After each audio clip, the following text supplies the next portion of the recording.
صلی علی رسولہ الکریم اما بعد۔ پارہ نمبر 8 سورۃ الاعراف، آیت نمبر 57۔ اعوذ باللہ من الشیطان الرجیم، بسم اللہ الرحمن الرحیم۔ وهو الذي يرسل الرياح بشرا بين يدي رحمته حتى إذا أقلت سحابا ثقالا سقناه لبلد ميت فأنزلنا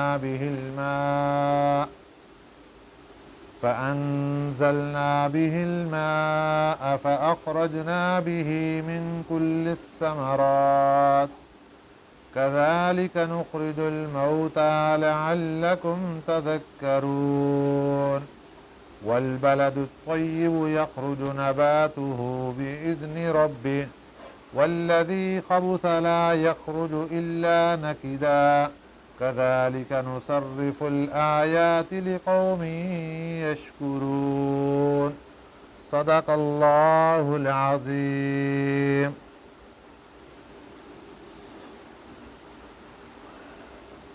گزشتہ اسباق میں اللہ تعالیٰ کی ذات اپنا تعارف کروا رہے تھے کہ اللہ تعالیٰ نے آسمانوں کو پیدا فرمایا، زمینوں کو پیدا فرمایا۔ اس آیت مبارکہ میں بھی اللہ تعالیٰ نے اپنا تعارف کروایا اور اپنی قدرت کے کرشموں کا اظہار فرمایا کہ اللہ کی ذات وہ ہے، وَهُوَ، اور وہی ذات ہے، الذی، جو، یرسل، چلاتا ہے، الریاح، ہواؤں کو، ریاح، ریح ان کی جمع ہے، ری کہتے ہیں ہوا کو، ریاح جمع ہے۔ اب وہی اللہ کی ذات ہے جو ہواؤں کو چلاتی ہے۔ ہواؤں کو جو اللہ کی ذات چلاتی ہے،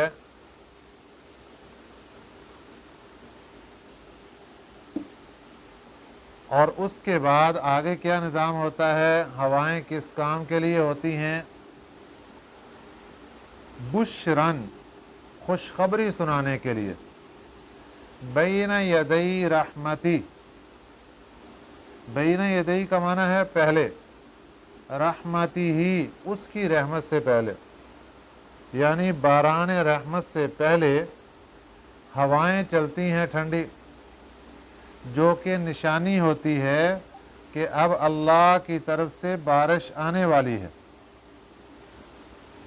تو ان ہواؤں سے ایک فائدہ تو یہ ہو گیا کہ انسان گرمی کی شدت میں تھا، ٹھنڈی ہوائیں چلیں تو انسان کو سکون ہو گیا۔ دوسرا فائدہ یہ ہوا کہ بارش آنے سے پہلے ہوائیں چلیں تو انسان نے اپنا جو سامان تھا باہر، بارش کی وجہ سے نقصان نہ ہو جائے، اس کو سنبھال لیا۔ تو اس لحاظ سے جو ہوائیں ہیں بارش سے پہلے وہ خوشخبری کا ذریعہ بن جاتی ہیں، اس لیے فرمایا وَهُوَ الَّذِي، اللہ کی ذات وہ ہے، یرسل، جو چلاتا ہے، الریاح، ہواؤں کو، بشرن، خوشخبری سنانے کے لیے، بین یدی رحمتہ، باران رحمت سے پہلے۔ ہواؤں کا جو نظام ہے یہ میرے اللہ کے پاس ہے۔ نبی پاک صلی اللہ علیہ وسلم، حضرت عائشہ صدیقہ رضی اللہ تعالی عنہا سے روایت ہے، فرماتی ہیں کہ جب کبھی ہوائیں چلتیں تو نبی پاک صلی اللہ علیہ وسلم بہت پریشان ہو جاتے تھے۔ کبھی گھر آ رہے ہیں، کبھی گھر سے باہر جا رہے ہیں، بہت پریشان۔ تو ایک دن ہم عائشہ صدیقہ رضی اللہ تعالیٰ عنہ نے عرض کیا کہ حضور، ہوائیں تو خوشخبری سنانے کے لیے آ رہی ہیں، ٹھنڈی ہوائیں آ رہی ہیں اور بارش کی خوشخبری لے کر آ رہی ہیں، آپ پریشان ہو جاتے ہیں، اس کی کیا وجہ ہے؟ تو نبی پاک صلی اللہ علیہ وسلم نے ارشاد فرمایا کہ ہوائیں ہمیشہ خوشخبری کے لیے نہیں آتی، بلکہ تاریخ پیچھے یہ ہمیں بتاتی ہے کہ کبھی ہوائیں اللہ کا عذاب بن کر بھی آ جاتی، کبھی اللہ کا عذاب بن کر بھی ہوائیں آ جاتی ہیں۔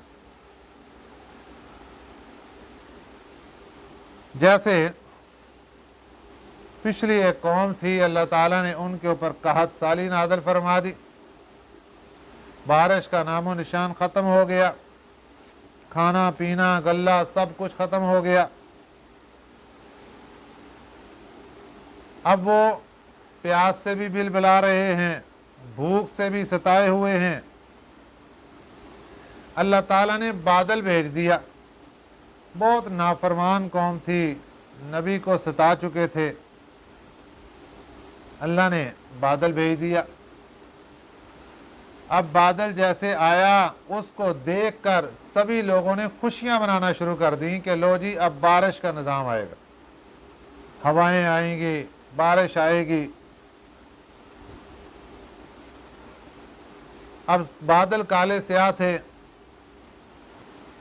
سبھی لوگ گھروں سے باہر نکل آئے اور بادلوں کے نیچے کھڑے ہو گئے، ابھی بارش برسے گی اور ہمیں سکون ہو جائے گا۔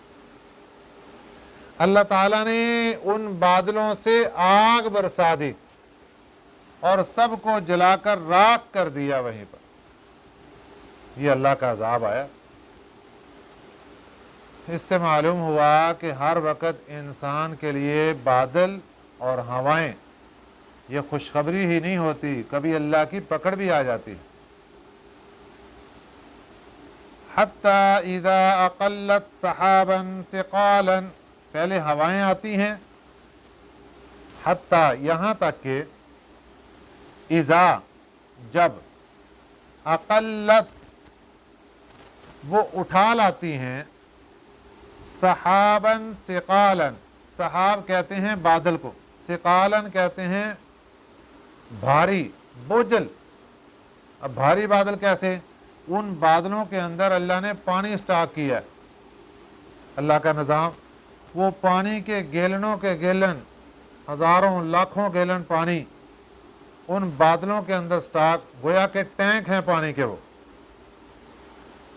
اب یہ ہوا جو دیکھنے میں ہمیں بہت کمزور نظر آتی ہے، یہی ہوا کیا کرتی ہے؟ حتیٰ یہاں تک کہ اذا جب، اقلت وہ ہوائیں اٹھا لاتی ہیں، سحابا ثقالا اس بھاری بادلوں کو، سقناہ ہم ہانک دیتے ہیں ان کو، یعنی ان بادلوں کو ہوا اٹھا کر لاتی ہے اور پھر ہم ہانک دیتے ہیں، یعنی ہم حکم کر دیتے ہیں، لبلد میت ایک مردہ شہر کی طرف۔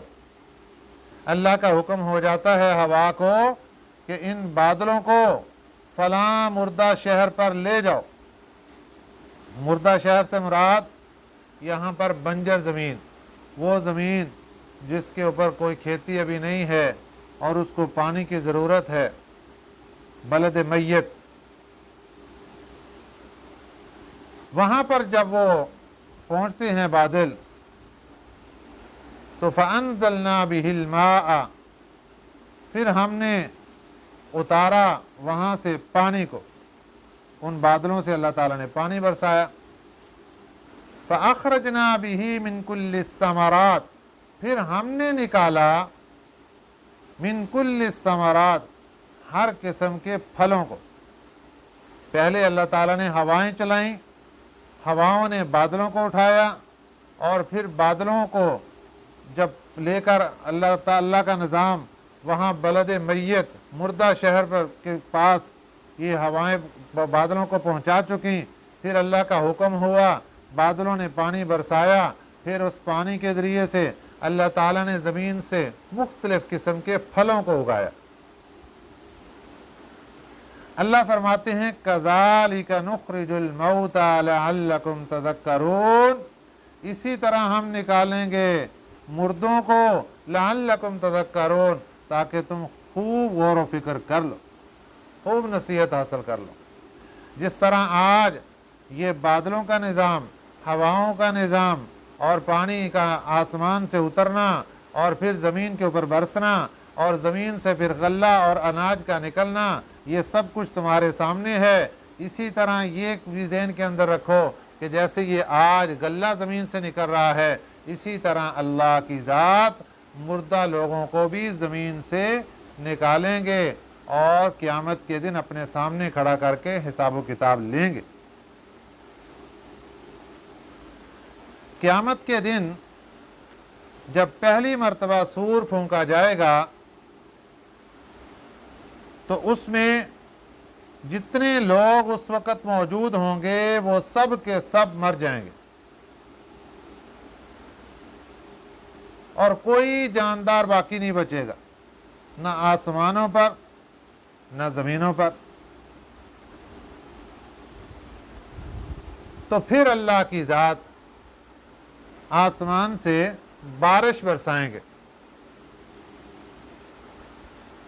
दूसरी मर्तबा सूर फूंकने के दरमियान 40 साल का फासला होगा। पहली मर्तबा सूर फूंकना और दूसरी मर्तबा सूर फूंकने के दरमियान 40 साल का फासला होगा और एक रवायत के मुताबिक ये 40 साल तक बारिश बरसती रहेगी और इसी बारिश के अंदर ही अल्लाह का निज़ाम चलेगा कि दुनिया में वो लोग जो पहले दुनिया के अंदर थे और वो मनो मट्टी के नीचे दफन हुए और मट्टी के अंदर घुल मिल गए, वो सब के सब ज़मीन से उग आएंगे जिस तरह ज़मीन से पौधे उग कर बाहर खड़े हो जाते हैं।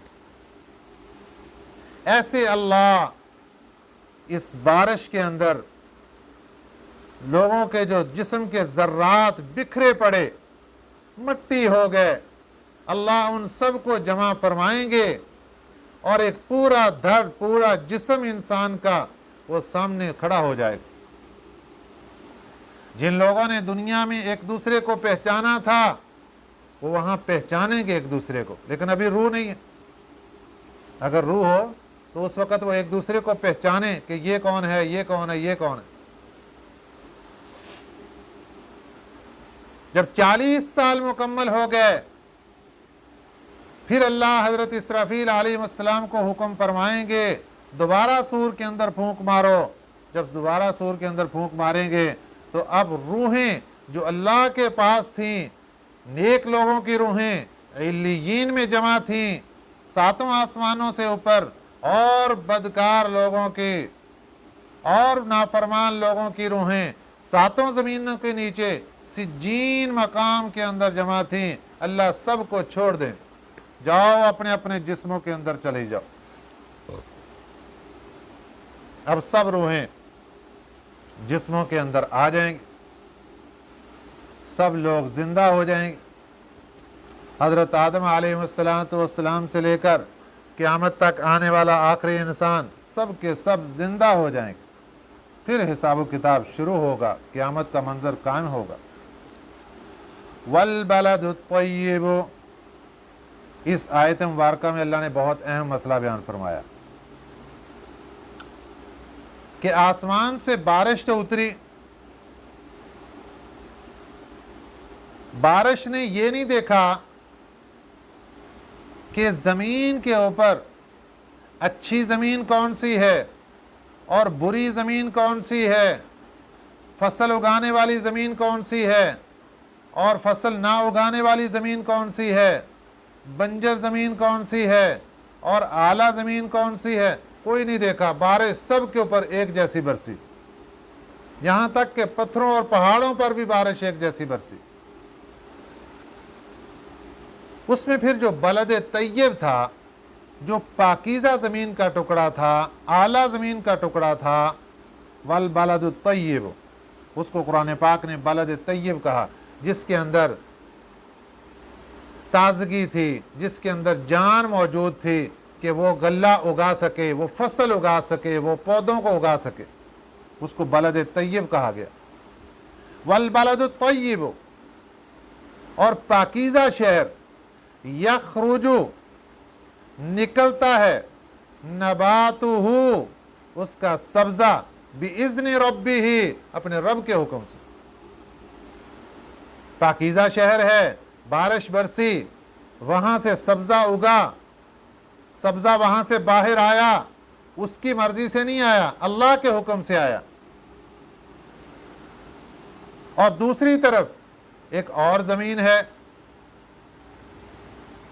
उस जमीन के अंदर ताकत ही कोई नहीं, और वो कोई गल्ला उगा ही नहीं सकती, या तो बिल्कुल नहीं उगाएगी, या उगाएगी तो बहुत नाकारा किस्म की कोई झाड़ियाँ, कोई घास फूस, इस किस्म की चीज़ें जो लोगों के किसी फ़ायदे की नहीं। वल्लज़ी खाबूसा, और वो ज़मीन जो ख़राब है, ला यखरुजु, नहीं निकलता उससे, इल्ला नकीदा, मगर नाकिस पौधे। नाकिस, नकीद कहते हैं नाकिस को, नाकिस उससे चीज़ें निकलती हैं।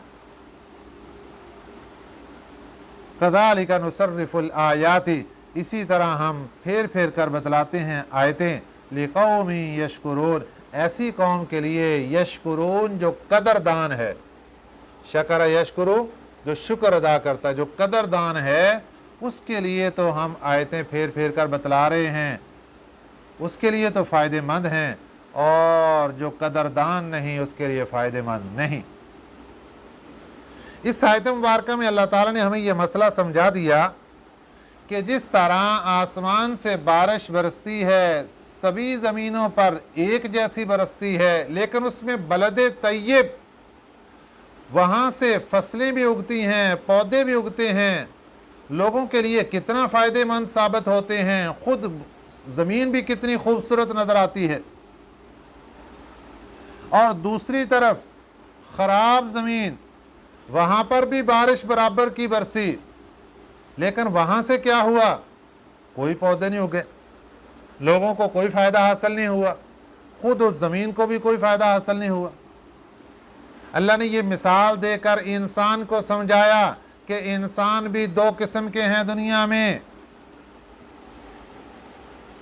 कुरान पाक की रूहानी बारिश सभी लोगों पर बराबर की बरसती है, लेकिन जो अल्लाह को मानने वाले, जो कदरदान लोग, जो अल्लाह को पहचानने वाले, जो अपने नबी सल्लल्लाहु अलैहि वसल्लम से मोहब्बत और प्यार करने वाले, वहाँ से तो पौधे निकलते हैं, खुशबुएं आना शुरू हो जाती हैं, खुद भी खूबसूरत बन जाते हैं और लोगों को भी फ़ायदा पहुँचाना शुरू कर देते हैं।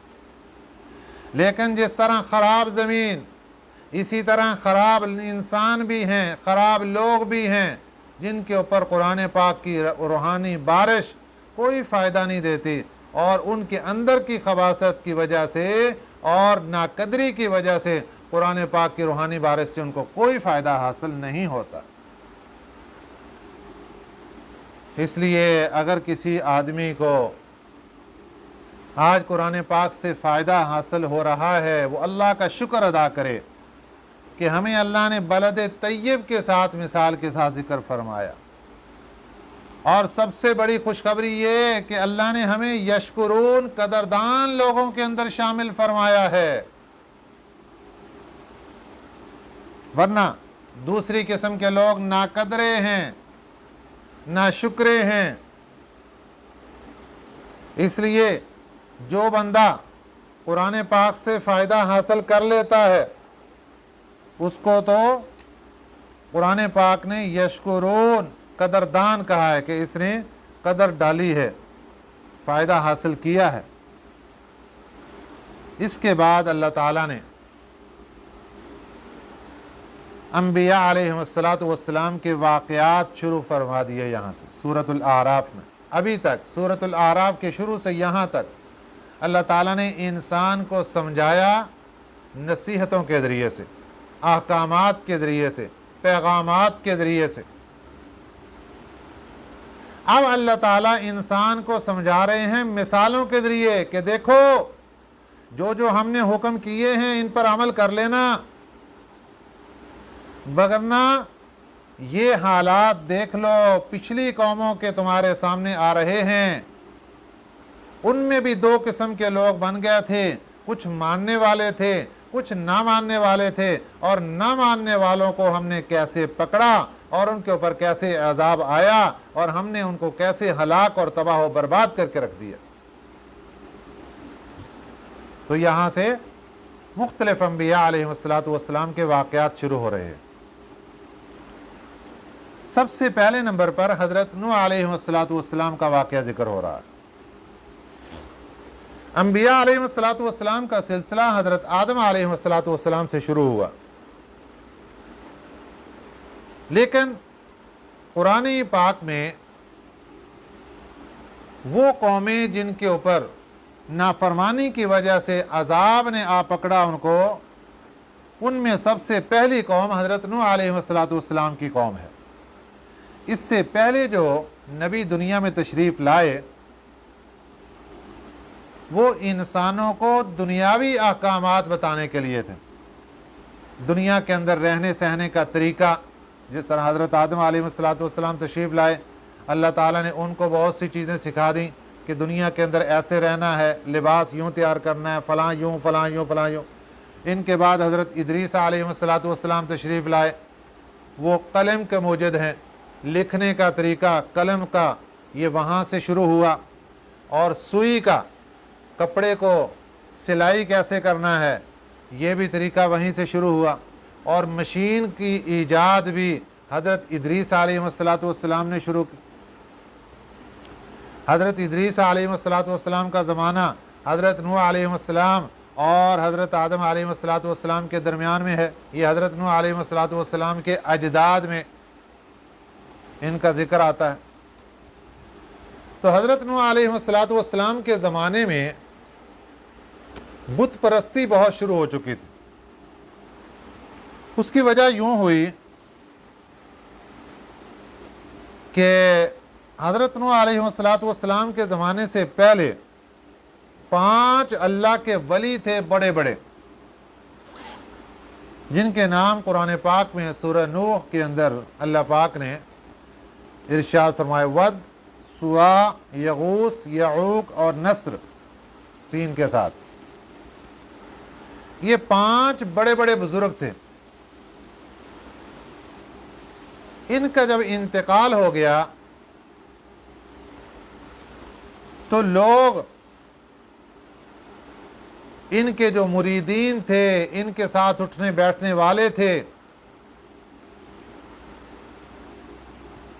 شیطان ان کے پاس آیا کہ دیکھو، اگر تم اپنی عبادت کے اندر اور لذت اور سکون چاہتے ہو تو جس طرح پہلے اپنے پیر صاحب کے سامنے بیٹھا کرتے تھے، اپنے شیخ کے سامنے بیٹھا کرتے تھے، آج بھی وہ ہو سکتا ہے۔ وہ کیسے؟ اس کی مورتی بنا لو، اس کا مجسمہ بنا لو اور بنا کے اس کو سامنے رکھ دو اور خود دوزانہ ہو کے سامنے بیٹھ جاؤ، تمہیں اپنی عبادت کے اندر سکون اور لذت ملے گی۔ انہوں نے ایسے کر لیا۔ ایسا کرنے سے ان کو اپنی عبادت کے اندر اور سکون ملنا شروع ہو گیا۔ وہ زمانہ تو گزر گیا۔ اس کے بعد جو آنے والی نسلیں تھیں، نئی نسل، ان کو شیطان نے اور طریقے سے بہکایا کہ دیکھو، تمہارے آباء و اجداد دوزانہ ہو کے ان کے سامنے بیٹھتے تھے اور ان کی پوجا کرتے تھے، یہ ہیں خدا تمہارے، لہذا تم بھی ان کی پوجا کرو، ان بتوں کے سامنے سجدے کرو۔ یہ سب سے پہلے شرک کا آغاز یہاں سے ہوا۔ دنیا میں سب سے پہلے شرک کے اڈے شیطان نے اس انداز سے چلائے۔ اب جو نئی نسل تھی ان کو پچھلا ساری بات بھول گئی کہ پہلے کیا ہوتا تھا۔ انہوں نے ان بزرگوں کو جن کے مجسمے انہوں نے بنائے تھے روحانیت کے لیے، ان کو خدا ماننا شروع کر دیا اور ان کے سامنے سجدے کرنے شروع کر دیے۔ یہاں سے شرک کا آغاز ہو گیا اور ہر طرف شرک ہی شرک، بدبودار۔ پھر اللہ تعالیٰ نے ان کی ہدایت کے لیے حضرت نوح علیہ السلام کو بھیجا۔ آپ نے آ کر جب تبلیغ کی، لوگوں کو کہا کہ یہ کام غلط ہے، انہوں نے کہا نہیں ہم غلط نہیں، نعوذ باللہ آپ غلط ہیں، آپ غلط بتا رہے ہیں، ہم تو بالکل ٹھیک ہیں۔ नबी को कह दिया कि आप गलत हैं। कुरान पाक ने उनकी बात को नकल किया। लक़द अरसलना नूहन इला कौमिही, अलबत्ता तहकीक हमने भेजा नूह अलैहिस्सलातु वस्सलाम को, इला कौमिही, उनकी कौम के पास। फ़क़ाल, फिर फरमाया, या कौमी, ए मेरी कौम, उअबुदुल्लाह, इबादत करो अल्लाह की, मालकुम मिन इलाहिन गैरुहु, मालकुम, नहीं है तुम्हारे लिए, मिन इलाहिन, कोई माबूद, गैरुहु, उसके सिवा, अल्लाह के सिवा तुम्हारा कोई माबूद नहीं है। ये जो 5 तुमने माबूद बना के रख दिए ये झूठे हैं, इनका तुम्हारे साथ इबादत के लिहाज से कोई ताल्लुक नहीं है। उन्होंने कहा नहीं जी। और हज़रत नूह अलैहिस्सलातु वस्सलाम ने आगे क्या फरमाया, इन्नी अखाफु, बेशक मैं खौफ करता हूँ तुम्हारे बारे में, आदाब यौमिन अज़ीम, बड़े दिन के अजाब से। मुझे ख़तरा है अल्लाह की तरफ से कि कहीं अल्लाह की पकड़ ना आ जाए और अल्लाह का अजाब आकर तुम्हें हलाक ना कर दे। क़ाल अल मलाउ, कहने लगे सरदार लोग, मिन कौमिही, उनकी कौम के, इन्ना लनराका फ़ी ज़लालिम मुबीन, बेशक हम तो देखते हैं, इन्ना बेशक, लनराका हम देखते हैं आपको, काफ का मना आपको, लनराका हम देखते हैं आपको, फ़ी ज़लालिम मुबीन, सरीह गलती में, ज़लाल कहते हैं गलती को, मुबीन सरीह, आप तो वाज़ेह गलती पर हैं, आप गलत हैं, हम तो आपको गलती पर देख रहे हैं, आप हमें गलत रास्ता बता रहे हैं। ऐसे नहीं है कि ये माबूद नहीं है, कोई एक अलग माबूद है, एक ही माबूद, ऐसा नहीं है। हज़रत नूह अलैहिस्सलातु वस्सलाम ने फरमाया, क़ाला, फरमाया, या कौमी, ए मेरी कौम, लैसा बी ज़लालतुन, नहीं हूँ मैं गलती पर, ज़लाला कहते हैं गलती, मैं गलती पर नहीं, वलाकिन्नी रसूलुम मिर रब्बिल आलमीन, वलाकिन्नी, लेकिन मैं रसूलुन, भेजा हुआ हूँ, मिर रब्बिल आलमीन, रब्बुल आलमीन की तरफ से, तमाम जहानों के रब की तरफ से मुझे भेजा गया है, इसलिए मेरी बात मान लो, इसी में खैर है। उबल्लिगुकुम, मैं पहुँचाता हूँ तुम्हें, रिसालाती रब्बी, अपने रब का पैगाम, रिसालात का माना पैगाम, रब्बी अपने रब का, मैं पहुँचाता हूँ तुम्हें अपने रब का पैगाम। व अनसहु लकुम, नसह, अनसह युनसिहु, नसह यनसहु, अनसहु, मैं नसीहत करता हूँ, लकुम तुम्हें, व आलमु मिनल्लाहि मा ला तालमून, और मैं खूब जानता हूँ अल्लाह की तरफ से, मा ला तालमून, जो तुम नहीं जानते। मुझे पता है कि अल्लाह के अहकामात क्या हैं, और अगर तुमने नाफरमानी की तो फिर अल्लाह का अजाब कैसे आएगा, ये मुझे पता है, तुम्हें नहीं पता इस काम का।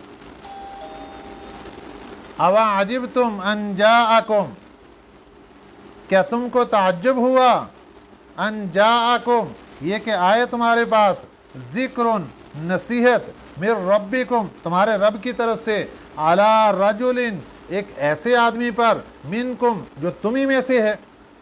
तुम्हें इस बात पर ताज्जुब हो गया कि एक आदमी जो तुम ही में से था, वो बशर था, वो इंसान था, उसको रसूल कैसे बना दिया गया, तुम्हें इस बात पर ताज्जुब हो गया। लियुनज़िरकुम, ताकि वो डराए तुम्हें, वलितत्तकू, ताकि तुम तकवा इख्तियार कर लो, वलअल्लकुम तुरहमून, ताकि तुम्हारे ऊपर रहम किया जाए। इसमें ताज्जुब वाली कौन सी बात। फ़कज़्ज़बूहु, फिर उन्होंने झुटला दिया उनको।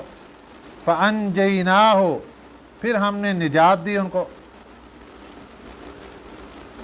हज़रत नूह अलैहिस्सलातु वस्सलाम ने 950 साल तबलीग फरमाई, उन्होंने कौम ने झुटलाया, तो हज़रत नूह अलैहिस्सलातु वस्सलाम ने फिर अल्लाह ताला से ये दरख्वास्त कर दी कि या अल्लाह अब इन लोगों को हलाक कर दीजिए। तो अल्लाह ताला ने उनको हलाक करने का फ़ैसला फरमा लिया। आपने एक कश्ती तैयार फरमाई, अल्लाह ने उस कश्ती पर सभी ईमान वालों को सवार कर दिया, और उसमें फिर आसमान से ज़मीन से पानी निकला। फ़अनजयनाहु, फिर हमने निजात दे दी उनको, यानी हज़रत नूह अलैहिस्सलाम को। वल्लज़ीना माअहु, और वो लोग जो इनके साथ थे, फिल फुल्क की कश्ती में।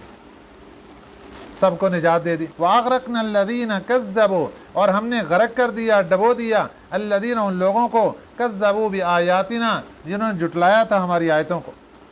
إِنَّهُمْ كَانُوا قَوْمًا عَمِينَ، بے شک وہ لوگ تھے، ایسے لوگ تھے، ایسی قوم تھی، عمین جو اندھے تھے، اندھے لوگ تھے کہ بار بار ان کو حضرت نوح علیہ السلام نے سمجھایا، 950 سال تک سمجھایا، اتنے اندھے تھے کہ پھر بھی نہ سمجھے، بلکہ حضرت نوح علیہ السلام کو تکلیفیں دیا کرتے تھے۔ تو یہ واقعہ اللہ تعالیٰ نے حضرت نوح علیہ السلام کا ہمیں بیان فرما کر ہمیں یہ بات سمجھا دی کہ دیکھو حضرت نوح علیہ السلام نے اپنی قوم کو صحیح بات بتلائی، قوم والوں نے نافرمانی کی، پھر ہم نے ان سب کو ہلاک، تباہ و برباد کر دیا۔